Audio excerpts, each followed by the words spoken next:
বিগত কয়েকদিনে দক্ষিণবঙ্গে বেড়েছে গাছপালার পরিমাণ, তার সঙ্গে বাঁকুড়াতেও বেড়েছে গাছপালার পরিমাণ, বলছেন মুখ্য বনপাল। কিভাবে হলো এই গাছ এবং এতে রয়েছে মহিলাদের বিশেষ ভূমিকা।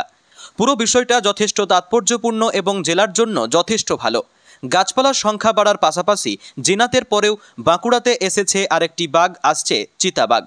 বাড়ছে বন্যপ্রাণীর সংখ্যা, তাহলে কি পরিবর্তন হচ্ছে বনাঞ্চলের? কি বলছেন মুখ্য বনপাল এবং কি পরিস্থিতি রয়েছে বাঁকুড়ার বনাঞ্চল? জঙ্গলটাও বাড়ছে। আমরা এরকম জিনিস তৈরি করার জন্য আমরা জঙ্গলটাকে কোনা দিয়ে আমরা কম্প্রোমাইজ করে জানি, আমরা উল্টা থেকে জঙ্গলটাকে আরো বেড়ে দিচ্ছি।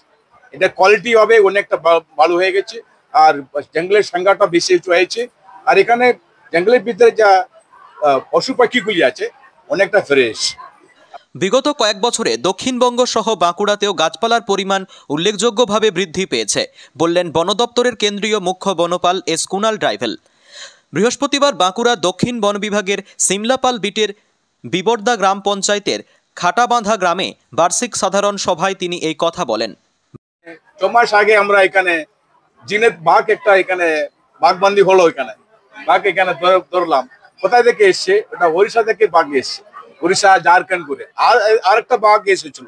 আমরা এখন ধরছি না, কারণ এখানে বাঘ দেখার মতো এখানে পরিস্থিতি হয়ে গেছে, জঙ্গলটা তৈরি হয়েছে।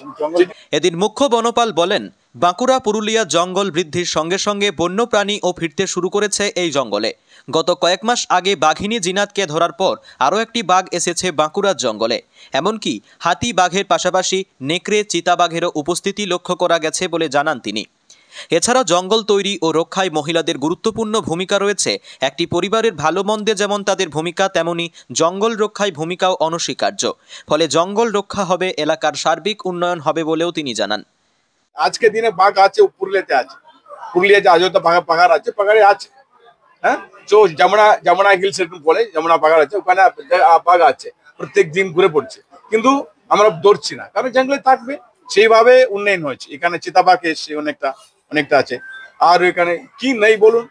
মুখ্য বনপাল জানিয়েছেন, বাঁকুড়া ও পুরুলিয়ার জঙ্গলে হাতি বাঘের পাশাপাশি নেকড়ে, শেয়াল ও হরিণ এছাড়াও বিভিন্ন ধরনের পশু পাখি আশ্রয় নিচ্ছে।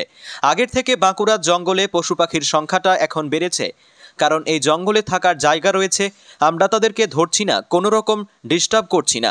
অর্থাৎ বাঁকুড়ায় জঙ্গল বাড়ার পাশাপাশি বন্যপ্রাণীর সংখ্যাও বাড়ছে, ফলে সার্বিক উন্নতি হয়েছে বাঁকুড়ার জঙ্গল। বাঁকুড়া থেকে অনিকেত বাউরির রিপোর্ট, লোকাল 18 বাংলা।